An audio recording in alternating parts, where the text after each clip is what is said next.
All right, this is that moment of truth. I wait for the internet to wake up.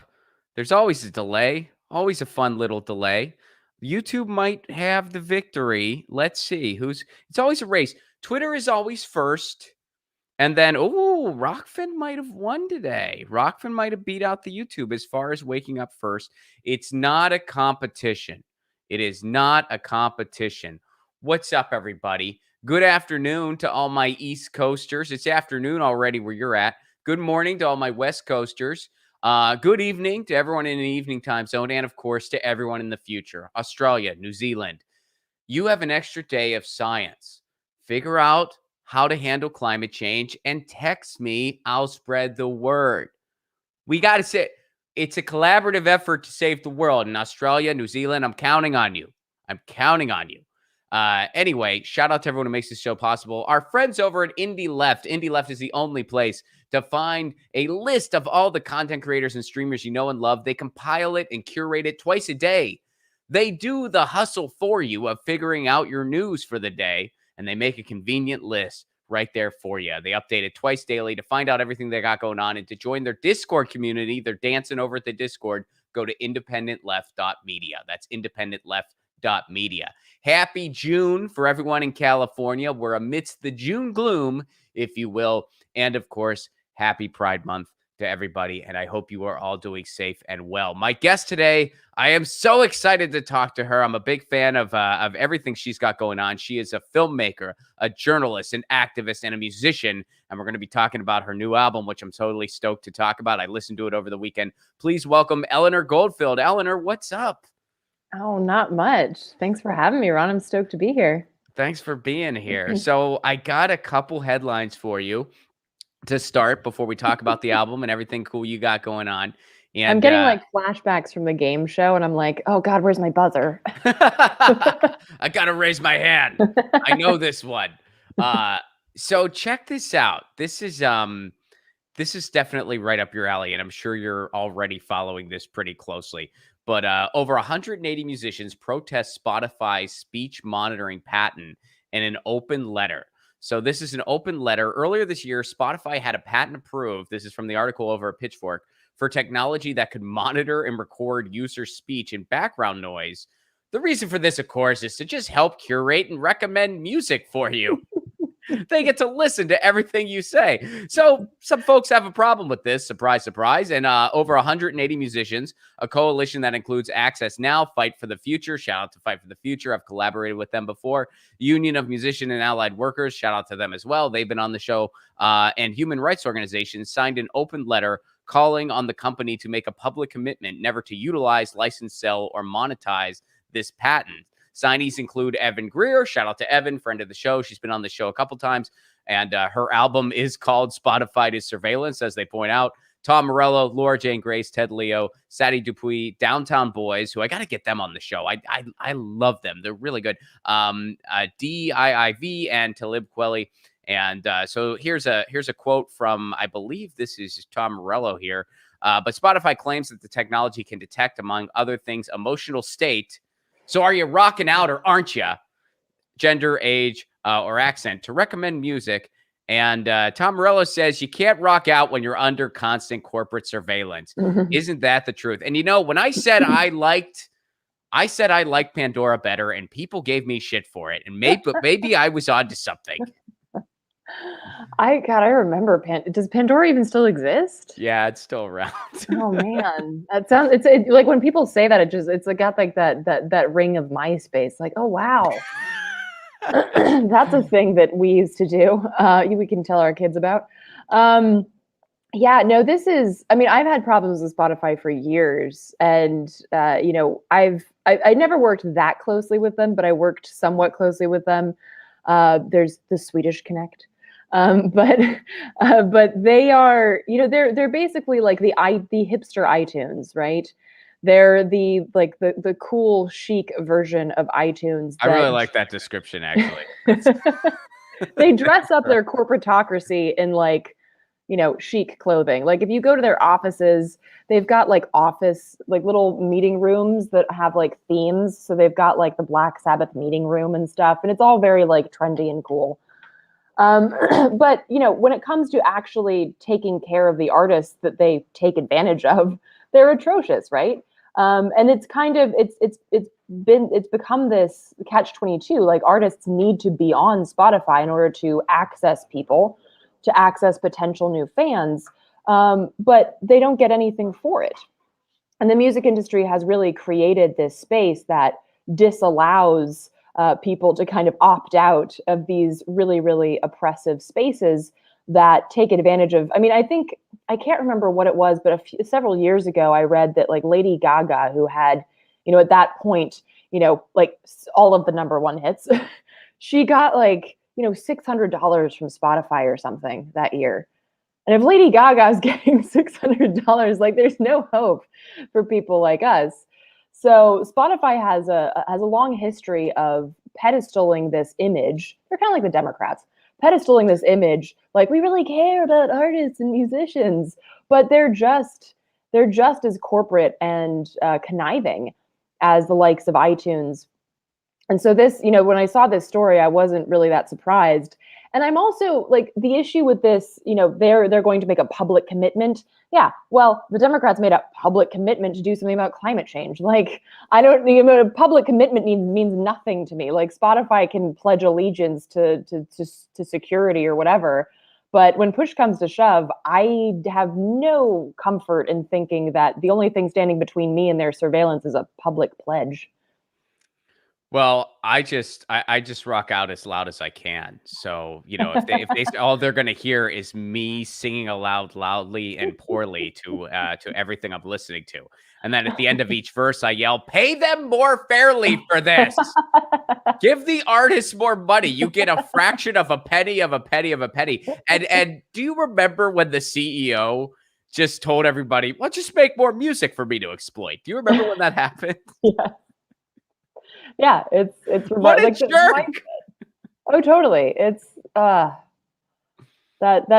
tech, like, corporatocracy mindset that wraps itself in, green juice and hip clothing. It's insidious. Mhm. So we'll see what happens there. We'll keep an eye on it. Here is so I have some cool union news all out east. This is out east in the New England area in both cases. Here's the first, for instance. This broke today. Pavement Coffee House. That is a coffee house. I guess technically it's a chain, but it's a local chain. I believe they have about 8 locations throughout Boston and Cambridge. But Pavement Coffee House employees are moving to unionize, and they would be the first union cafe in Massachusetts. Here's what's going on there. This broke today. Employees at Pavement Coffee House, a local chain with locations around Greater Boston, have begun the process of forming a union, hoping to become the first coffee shop in the state with a unionized workforce. 11 members of the Pavement Coffee Organizing Committee, represented by New England Joint Board Unite Here Union, delivered a letter to Pavement Coffee Roasters owner Larry Margulis Tuesday morning that declared their intent to form a union. In the letter, employees asked Margulis to voluntarily recognize the union and not engage in any union-busting activity and enter into a good faith contract negotiation. So, looks like some seeds are forming where we're seeing kind of, and I think this is super important because I think obviously I'm incredibly pro-union, but I'm also not lacking the awareness that unions, in many cases, not every, but in so many cases, have really been defanged over a 40, 50-year effort. So it's important to see a new generation of unions and kind of a basically a revamping of unions.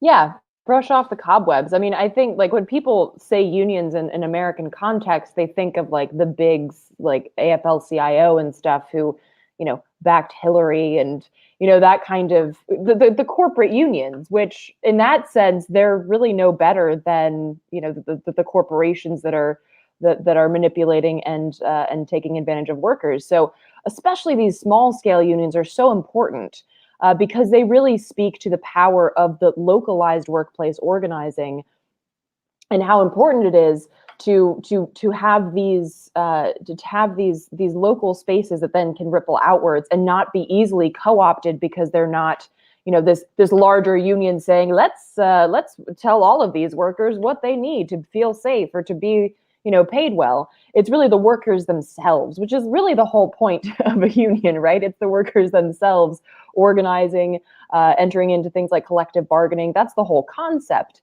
And I think what we've been seeing here, everything from like those paper those paper messages up on restaurants that have been closed saying, we're not working here because we're not getting paid fair wages, to the recent expose on McDonald's where they were like, we're going to go to $15 at our restaurants. But that only included 5% of their restaurants because they only own 5% of their restaurants. And it wasn't $15 an hour. It was an average of $15 an hour, which meant that you could still pay somebody $11 if there's somebody else making like 20. So right. It was just absolute nonsense. And I think what people are really seeing here is, and I think, the pandemic obviously precipitated this, is the facade is coming apart. The paint is super chipping, and the gleam of that capitalist system is really faded. And people are realizing that the best weapon that they have is withholding or organizing around the labor, because what we've seen from this pandemic is that the one thing that they can't live without is our complicity, and our complicity to continue working in awful conditions for awful wages. And so I think there's really being a resurgence of this labor movement. And I think you're right, Ron, that it's not like this old dusty labor movement. It's like a new surge of the labor movement that has real expectations about what they need to survive, not like some old crusty, 1950s or otherwise, ideas about what that means. Totally. And I like how you mentioned the McDonald's expose, because I mean, I covered that on this show, and we looked at how the corporate media just totally went to bat for them and totally did their PR for them, because they would have these headlines that they hope you don't read past that goes, oh, yeah, they're going to do it. And then you're like, well, yeah, but it only applies to about 5% of the restaurants, because the rest of them are franchised out and they're not obligated to do this. And also, you go down to like, that's in the last paragraph too, by the way. Like they mentioned that in like the last paragraph, not just not in the headline, but in like the last paragraph. The headline should have been, like, 5% of McDonald's are doing something sort of in a PR effort. That should have been the headline everywhere. Right. But well, here, this is pretty cool. Are you ready for this? I'm stoked to share this with you. So check this out. This is in Providence, Rhode Island.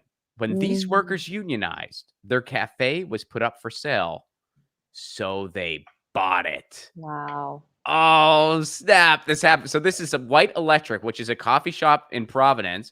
What happened was they went to start a union. The workers formed a union. They wanted to form a union. They wanted to demand better conditions. They said go beyond slogans and window dressing. They wanted racial justice at the cafe. Excuse me. The letter was signed by 39 current and former staff. So they found out via a labor. So a labor lawyer told them they can basically form their own union. So they did. They called it Collaborative Union of Providence Service Workers, which is CUPS for short, which is pretty cool. CUPS, come on, that's awesome. So here they are right there. So they did that. Now, the day that they did that, they requested this guy Topin, who was the owner of the cafe. They requested he recognize it. So the next day, he put the place up for sale. Now, he offered the first opportunity to buy the cafe to the workers, who realized they could then turn it into a worker-owned co-op. So they raised $25,000 through a GoFundMe campaign, and then they held fundraisers at a farmer's market and raffled off merchandise to accumulate a $55,000 down payment.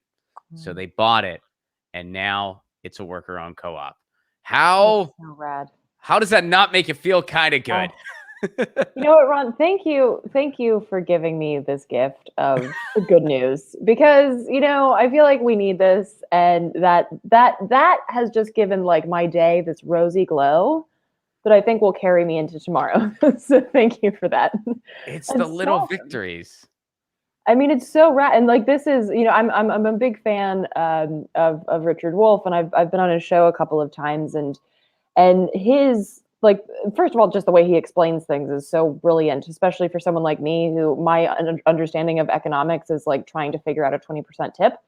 And so the way he explains things is so brilliant.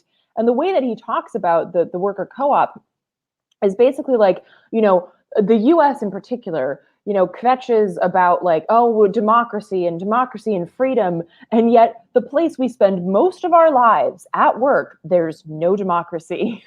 And so this concept of the worker-owned co-op is really like, it's the only natural progression of anybody who says that they believe in democracy. And so these kind of moments where, that happens is just brilliant. And again, like, just like those little unions, this ripples outwards. This concept then moves to people who maybe hadn't thought of this or hadn't been exposed to the worker-owned co-op before. And it just opens up all of these potentials for people to build something where there is actually democracy in the workplace. Yeah, and I'm glad you bring up Richard Wolff, because yeah, this is totally what he talks about. And what I really like about him is his solutions are grounded in reality. Right. Like, his solutions are based in, this is the society we're living in, and this is how we can change it. And this is a realistic way to start this progression that will lead to true systemic change. I mean, if everywhere was a worker co-op, because, you really look at what that means. Well, it is owned by the workers who live in their community. So this is going to be better for the workers themselves. This is going to be better for the community because they're a community player. This is going to be better for the environment because guess what? You're not going to decide to wreck the environment in the community you live in. You're not going to do that. But some capitalist who lives, in some gated community miles away would decide to do that and does all the time. So it is the natural progression. And it's such a, and as you're seeing in cases like this, it's not impossible to do. And I think you bring up another great point, which is the intersections of issues, right? Like this particular cafe had brought up the issue of racial justice. Well, that's something that bosses don't care about, right? Racial justice, a safe working place for LGBTQ, like those kind of things are not interesting to the boss who lives however many miles away. But for the workers, that's something that they then incorporate into like the guidelines that they work on, or the worker agreements, or however they couch that. So these kind of moves intersect at so many different places and so many different issues, and again, like, have those ramifications. Exactly. Absolutely. So shout out to everyone in Providence. Let me get the name of the place again to shout it out. White Electric. If you're in Providence, Rhode Island, get yourself a cup of coffee at White Electric, because that is a worker-owned co-op. They wanted to unionize. They formed a union. The owner said, no, thanks, I'm selling this. So they bought it.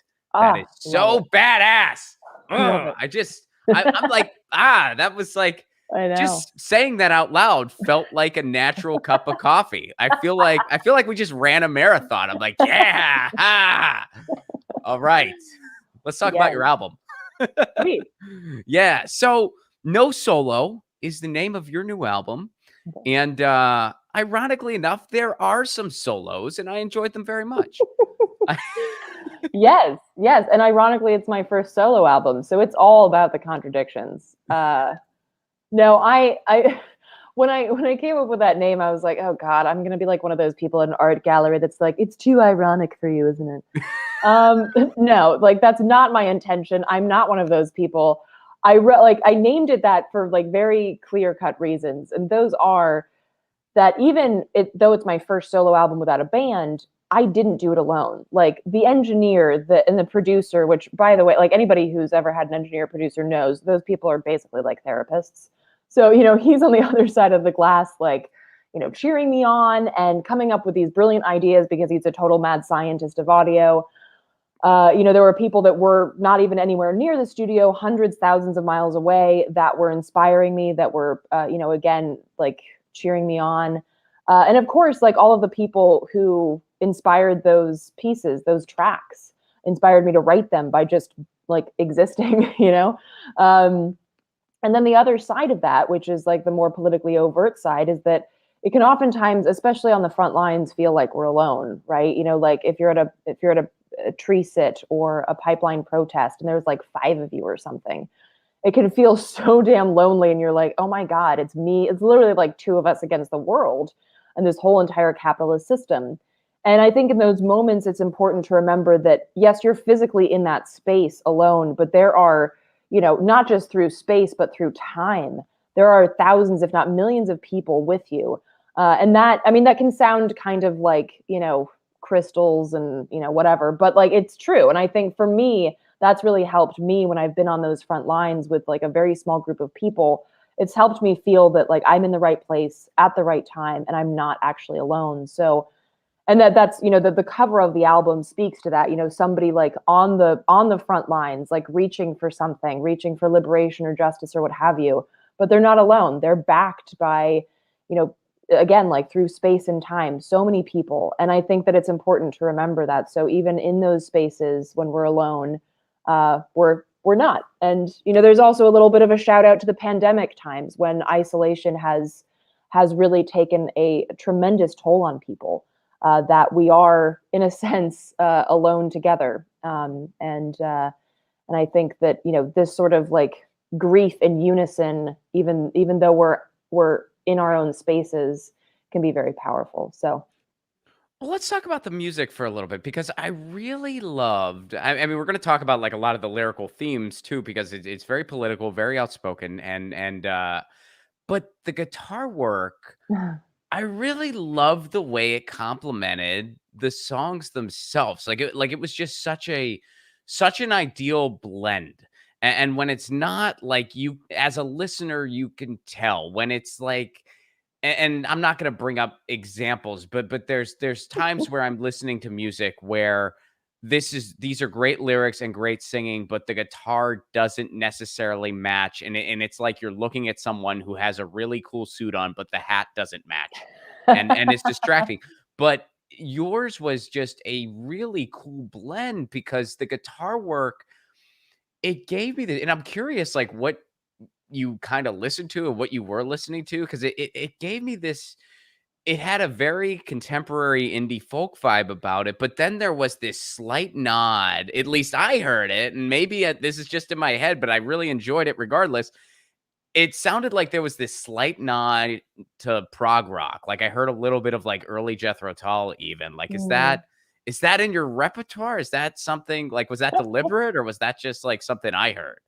I wouldn't say that I like prog rock is in my repertoire, but it's definitely like, so the producer is Rich Mauser, and he's done all. I mean, he does like prog rock constantly, and so his mad scientist vibe is very much like in that space. And then the guy who did the lead guitar work is a guy named Jordan Ferreira, and he is very much also inspired by the sort of proggy side of things. Excuse me. So it wasn't in my head. All right, No, good. it's not in your head at all. I mean, I And loved it. I thought it was just a perfect blend. I really liked it. thank you. Yeah, so I think it's definitely there, and I think that the folks that, having been like in studios since I was 18, I'm 34 now. I one of the things that I really love nerding out on is that like push and pull. I am not into prog rock, but I am, I'm into like all kinds of weird stuff. Like everything from European techno to opera to hard rock to classic rock. And then I connect with people who are into the things that I'm not necessarily into, and we come together like some kind of like you're baking a cake. You mix these different ingredients, and you see like, oh no, actually that needs a little bit more sugar or whatever. And that kind of collaboration in the studio is, I mean, it's so much fun, and it like just like sitting with Rich and Jordan and coming up with these little tidbits and coming up with these pieces was really really awesome. And like outside of the band setting for the first time, where doing something inside of a band is a totally different vibe. There's all the relationships there, the drama, it's like a marriage between 6 people. It's a hot mess, but but like having it this way, where it's not like necessarily casual, it's still professional, but it has like there's not this feeling that like, oh, you're going to personally harm me if you don't do it like this particular way, or if you don't like my lick or my solo or what have you. So yeah, no, it was a brilliant experience, and definitely appreciate those prog rock influences from those folks. So I want to talk about. I know that I saw on one of the reviews that Pyre is. Am I pronouncing that right? Is that You are. okay? Like that is kind of your lead single, and I enjoyed that song very much. But my personal favorite that I liked the most was Outlaw. Mm. And I wanted to ask you, that song is, there's a lot of nods in there to kind of being an outlaw and kind of a political outcast, which, here in the United States, I can relate to that. And I think everybody watching right now can relate to that. And, but I'm curious what that really means to you as somebody who, I mean, you also weren't born in the United States, right? I was actually. I was born Oh, in you Charlotte, were, North Carolina. but you lived abroad. I did. So Okay. my mother's Swedish and my father's first generation Russian Jewish immigrant. And so I was born in Charlotte, North Carolina, and then spent a lot of time growing up in Sweden. Okay. But yeah, I was definitely born here, and I mean, and here's the thing: I could spend days talking about the issues that Sweden has, not least of all during the pandemic. But the song "Outlaw" really it speaks to specifically experiences that I've had in the U.S., but it speaks to kind of like the global capitalist system that disallows any sort of fight that that threatens the system. So anything that demands a livable future, anything that demands a future that's built on justice and liberation for everyone. This really goes against the foundations and the tenets of capitalism. So therefore, it is illegal. So despite the fact that I've spent time in different countries, it's really like a global commentary, because it's illegal to stop pipelines in other countries. In Germany, like Ende Gelände, which was it is a huge organization that blocks lignite coal mining. That's illegal.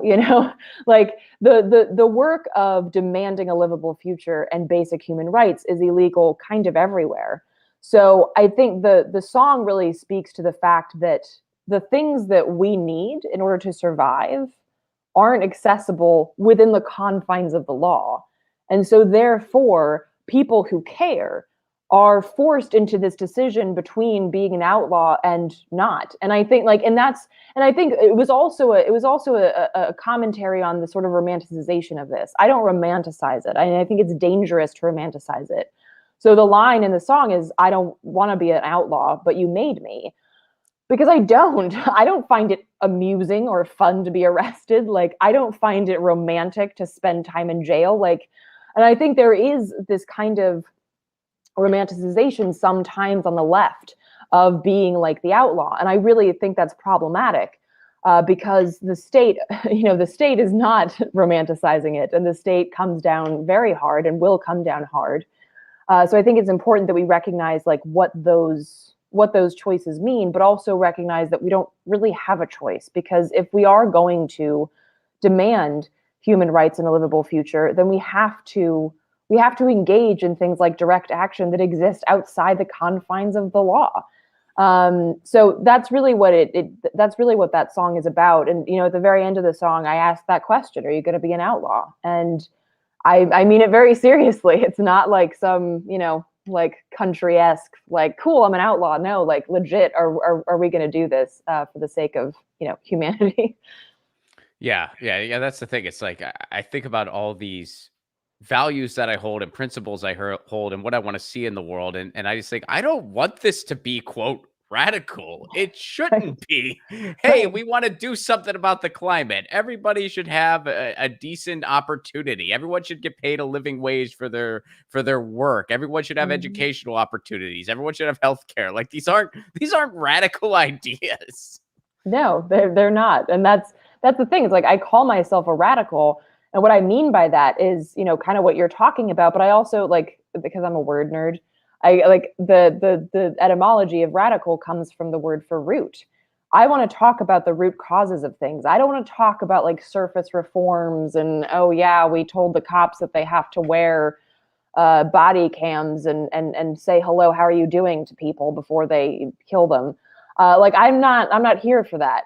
So it taught like that speaks to the need to go to the root problem, the root cause, and also talk about root solutions. Like let's not talk about solutions that are surface. Let's talk about deep solutions. So yeah, I mean, it shouldn't be crazy to demand these things, but in that those capitalist confines, it really is.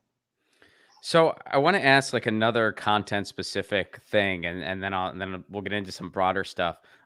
This is from one of the spoken word pieces. So the new I guess EP, right? Like EPs, like Mhm. a yeah. So the new EP, 3 songs, 2 spoken word pieces, and this one really hit me. I love this.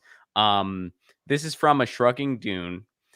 In the age of anxiety, how old is too young to rest? Mm. What's that mean? What do you think it means? Well, to me, it means, in the age of anxiety, which is, I think, is fair. I mean, that's a beautiful descriptor of what we're living through.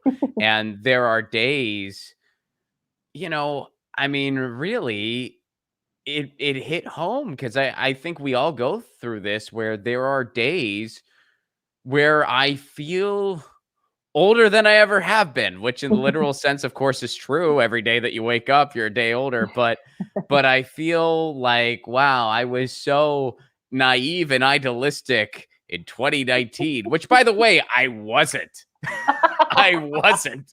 Like the idea that those are the good old days is frightening. But yeah, you have those moments and then you just kind of you step back and you're like, "Oh, geez, but I mean, we got to keep going." I mean, that's what it meant to me. But And I love that. I mean, honestly, like one of my favorite things is asking people how they took it. mhm, But oddly enough, I wrote that piece in 2019. interesting.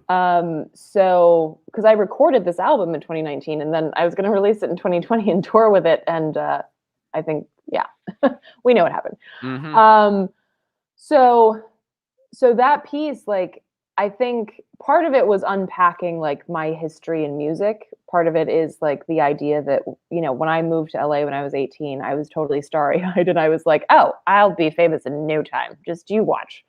This cocky little 18-year-old. And I learned a lot of hard lessons quickly, as one does when one moves to LA with stars in their eyes. And I think like it didn't necessarily age me, but I grew up.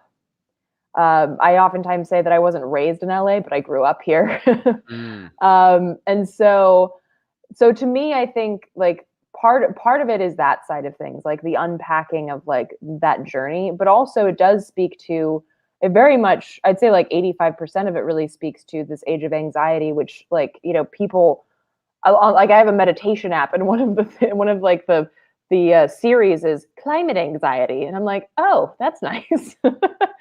How to meditate your way through climate anxiety. That's lovely. So there's so much anxiety in this time and place, like no less because of the pandemic. And I think that there's also this feeling that the question of time gets so screwy. Like, well, we need to slow down. We need to recognize that like things take time. And at the same time, we don't have time. Oh my God, everything's going wrong. We have to. Ah. And so there's that weird push and pull with just the concept of time. And then of course there's also this issue of under capitalism, you're not supposed to rest, Mm. regardless of whether you're young or old. And so, like, okay, well, I'm 34, which is like it's in between. Like you're not old enough for it to be like, oh, have a seat, but you're not young where it's like, oh yeah, you're young and spry. You're this weird in between, and I get tired, I get exhausted just from like from doing the work that I do, and then it's like this feeling of, well, I can't rest. There's no time to rest. And there's the capitalist programming that says like, well, you can't rest, that's laziness, and you need to find those bootstraps, pick yourself up by them, and sally forth. And so it's a lot of things happening at once in those lines. But yeah, a lot of it has to do with like, kind of what you pointed out, which is, yeah, you feel older just by living in this time. And then at the same time, you realize I'm not old.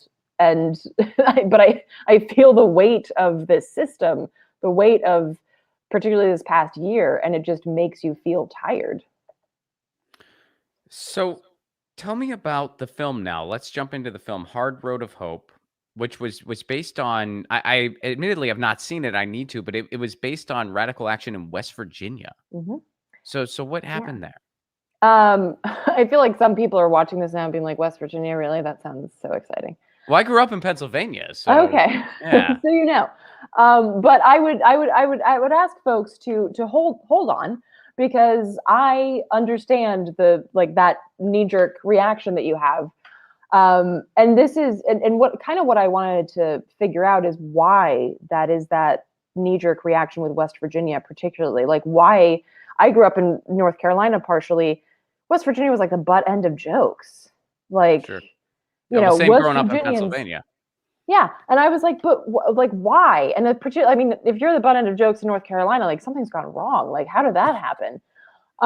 So I was like, at first, like going down to West Virginia was part of my journalism work, which had to do a lot with going to frontline fights, because I wanted to, whenever possible, via my Patreon millions, is to go to the front lines of a fight in order to really connect with people on the ground.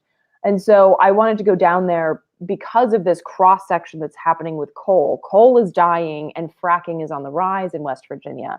And it's really this interesting cross section that's like this moment in time that speaks to not just our obsession with fossil fuels, but also a history of oppression at the hands of these corporations and this industry, and a history of breaking up communities, breaking up connection, breaking up unions.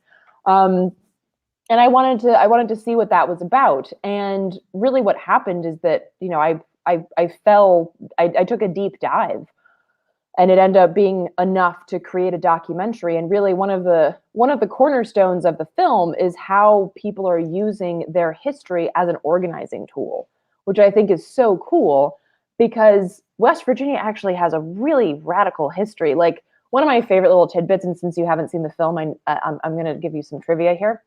Oh my gosh, the tables have turned. I'm the one asking trivia questions. Right. Yes. Where does the term redneck come from? Oh, you know what? You mentioned this on the show, actually. This came up during the trivia game. So I always thought I grew up thinking that it was because whenever people were working out in the fields, their neck would get sunburned. That was Nope, the colloquialism, or I don't think that's the right word for it, but that was what you were taught, that was where that word came from. But what's the that is actual incorrect.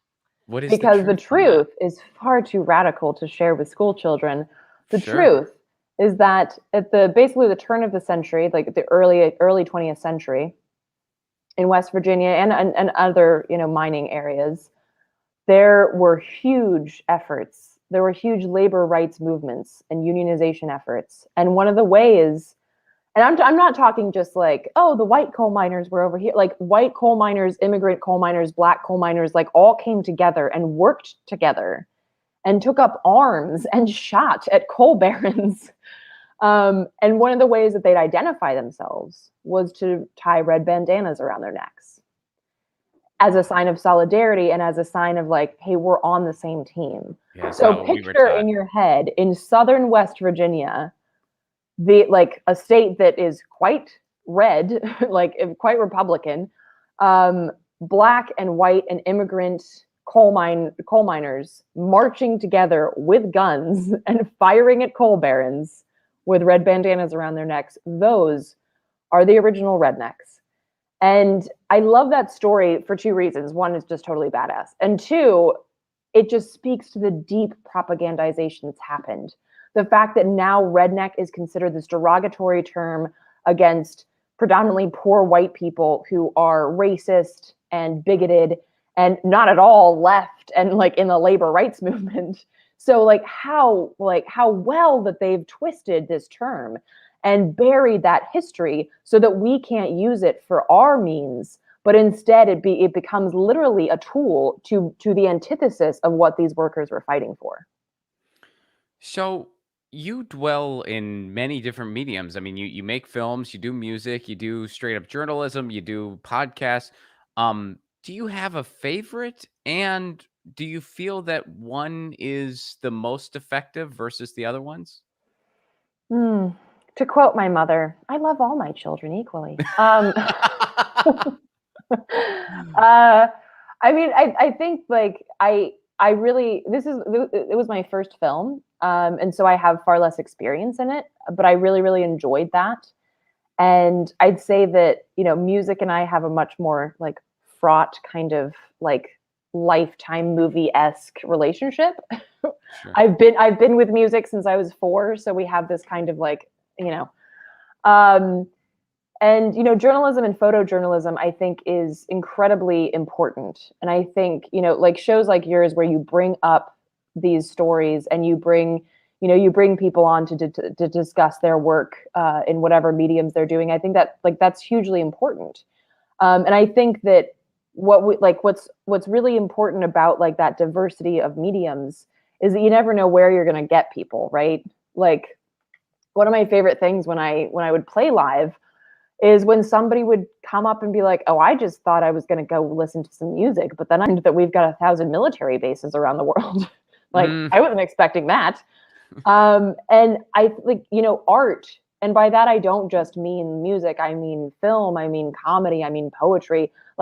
All of these mediums are so powerful at reaching people in ways that handing them a sheet of statistics just doesn't. I mean, no offense to statisticians, what you do is super important and I totally use your work, but i'm saying I'm saying that that immediate emotional connection, because humans have that emotional connection when you laugh or when you hear a song and it hits you, or when you watch a visual and it hits you.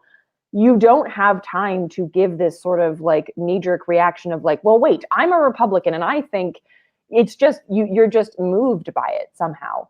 And I think that that's so important because these are the mediums that that shift perspectives.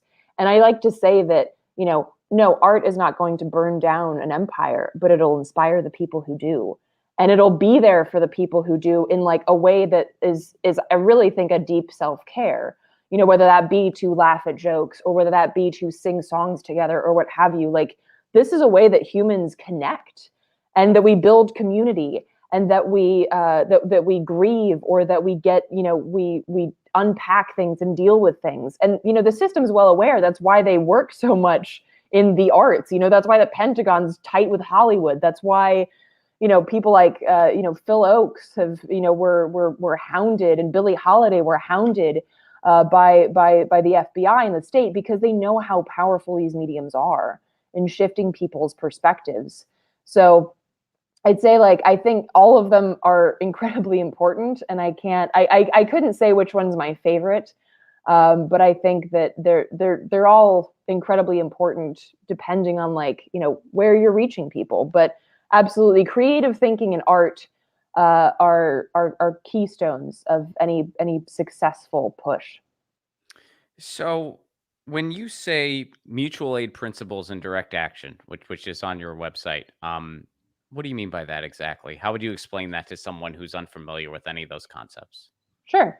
So mutual aid is a concept. The phrase uh, was first manifested, I guess, by Peter Kropotkin, who wrote a book called Mutual Aid. And the idea is collaboration and solidarity. So folks might be familiar with hearing about mutual aid networks during the pandemic that were making sure that people had, whether that be financial assistance or food or medical assistance. And what makes this different from the Red Cross, for instance, is that there's no hierarchical charity system. A charity model demands that people be oppressed. It demands that there be some people that, oh, we can help, we want to parade the homeless people across the stage at this $2,000 a plate dinner in New York City, right? Because then all these people can feel good about their hedge fund manager jobs. Solidarity is about the community helping itself, not this sort of hierarchical concept that like we have the means, so we're helping you and you must be grateful and you are pitiful and et cetera, et cetera. That's the charity model. The mutual aid model is solidarity, and it's this idea of mutualism. I'm helping you because it helps me. Like, something as simple as, something I can bring up from my experiences in DC. Like, hey, here's some food that we got from a local farm. Oh, I see that your bike needs fixing. I'm actually good at that. These kind of exchanges that happen outside the confines of capitalism are really powerful and really important. Mutual aid is not just the answer in how to deal with capitalism, but it's also a framework for what to build outside of capitalism, like the future that we want to build that's based on connection and community, as opposed to, like capitalism and competition. And direct action principles are basically just kind of what I talked about with Outlaw. The idea that, signing petitions and stuff, that's whatever, but we actually need to get in the way of the machine. And I don't just mean that like blocking a pipeline, because let's be honest, not everybody can do that. But direct action looks a lot of different ways, and everybody can engage in direct action regardless of, their whether they're disabled or whether they're, elderly, or whether they, have things that keep them from being able to travel or what have you. Like, everybody can engage in direct action, but it really means just throwing a wrench in the gears of the system, as opposed to asking nicely for the system to stop crushing us. So that idea of like the demand versus the plea, and the like actually getting in the way of the system's oppressive works, as opposed to asking it to stop or slow down. Where can people go to learn more about you? And in particular, where can they check out this new EP? So everything, all of the things, all of my children, as it were, are at artkillingapathy.com. That's where you can buy the album, you can buy the film, you can read articles that I've written, check out the podcast that I do, etc. I will say you can listen, like you can, get like a taste of the album on Spotify or iTunes, because like we already talked about. Yeah. But please, if you like it, and if you like any music that you hear on Spotify, like not just mine, but anybody's, go find that artist and go buy their stuff on their site, because they will get nothing if you just listen to it on Spotify or iTunes. Thank you for coming to my TED Talk. Eleanor, thank you so much for doing this today. It was awesome to talk to you. Thanks so Art much for Killing having me. Apathy. Everyone go there and check out the new album, No Solo. I absorbed it this weekend. It is a fantastic EP. You will enjoy it very much. Eleanor, thank you so much for being here. Thanks so much for having me, Ron. Take care. Cheers. I was Eleanor Goldfield. Go listen to that EP. I'm gonna hit the chat. And let's see what y'all are saying. Double Clutch Racing, what's up? How are you? Love the show, Ron. Thank you very much. Keep these awesome guests coming too. I don't know some, so it's great to get new voices. Thank you for that. And I hope you enjoyed Eleanor today. She is awesome. You may already be familiar with her. I know a lot of folks already know her, and we're excited to see her today. I was real excited to have her. It was her first time doing this show. She's done the Anything Can Happen game show with Graham and myself. Her and Lee Camp were contestants. I think, did she win, or did I forget who won? They're all winners to me. I forget if she won or if Lee won. Actually, I don't remember. But anyway, so it was awesome to have her today. Does Lucy like catnip? Yes, she does. Yes, she does. Get her some with this. LOL. I will. Thank you so much. Thank you so much for the super chat contribution, Double Clutch Racing. You help keep this show on the air. And Sarah Wagner, thank you very much for the Rockfin tip over on the Rockfin. I appreciate that very much. And shout out to everyone over on the Rockfin. Hope y'all are doing incredibly well. So thank you very much for that, Sarah. And thank you very much to Double Clutch Racing for your Rockfin tips and super chat contributions. You help keep this show on the air. And last but certainly not least today, everybody, before we sign off for the day, I gotta acknowledge a pet. So let's go over to the Twitter thread. And by the way, you can find this Twitter thread and add to it if you want your pet to get a shout out. Here, I'll scroll up for a second. And leave your pets' names below so that other furry friends can say meow or woof when I say peace. And today we got Laura House, friend of the show and very funny comedian Laura House. Follow her on Twitter. I'm Laura House at I'm Laura House. Laura has also been on the Anything Can Happen game show, her and her Sig O'Brien. And I'm pretty sure Laura won. I'm pretty sure if memory serves me right, Laura, but her and Brian are very, very awesome people. And she gives us a picture of her dog, Minnie, who is adorable. What's up, Minnie? That is awesome. Y'all should follow Laura. She's a very, very funny comedian at I'm Laura House. And so shout out to Minnie. And you know the drill. Minnie says wolf.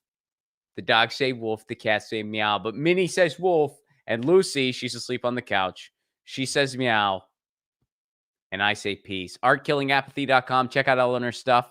We'll be back tomorrow. Same time, same channel. 2 p.m. Eastern, 11 a.m. Pacific. Peace. Mutual aid. General strike. Peace.